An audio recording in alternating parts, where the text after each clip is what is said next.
बकरा ईद पर मस्जिद के सामने जलाई गई कुरान।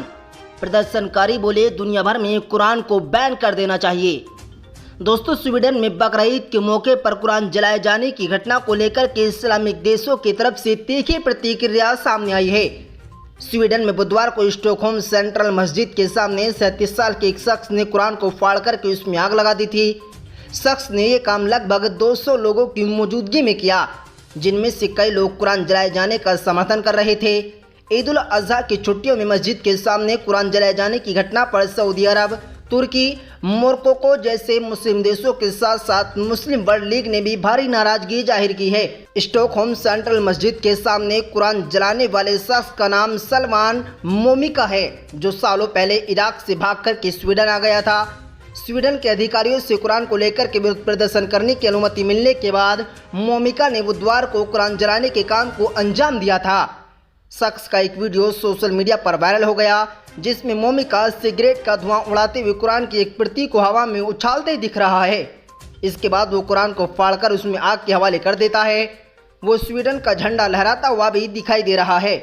इस्लामिक देश सऊदी अरब ने इस घटना का कड़ी आपत्ति जताई। सऊदी के विदेश मंत्रालय ने कहा है कि इस तरह के घृणित कृत्य को स्वीकार नहीं किया जा सकता। मंत्रालय ने अपने बयान में कहा कि इन घृणित और बार बार किए गए कृत्यों को किसी भी औचित्य के साथ स्वीकार नहीं किया जा सकता।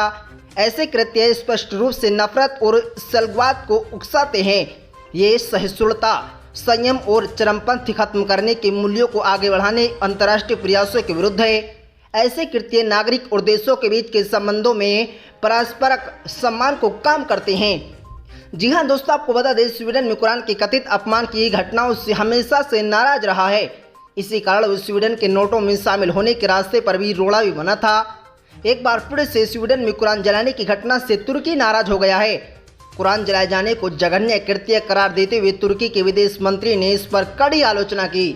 उन्होंने एक बयान में कहा है कि अभिव्यक्ति की स्वतंत्रता के नाम पर इस तरह के इस्लाम विरोधी कृत्य को अंजाम दिए जाने की अनुमति देना अस्वीकार्य है।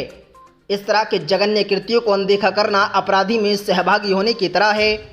मुस्लिम वर्ल्ड लीग ने एक बार फिर से बयान जारी कर घटना की निंदा की।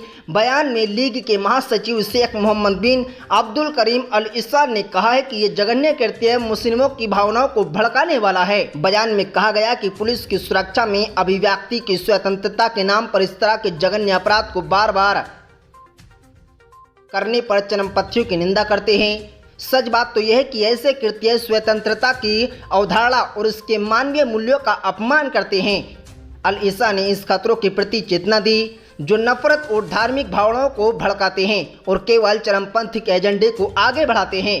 बुधवार को CNN से बात करते हुए सलमान मोमिका ने कहा कि वो 5 साल पहले इराक से स्वीडन आ गए थे और उनके पास स्वीडन की नागरिकता है। उसने बताया कि वो ईश्वर में विश्वास नहीं करता।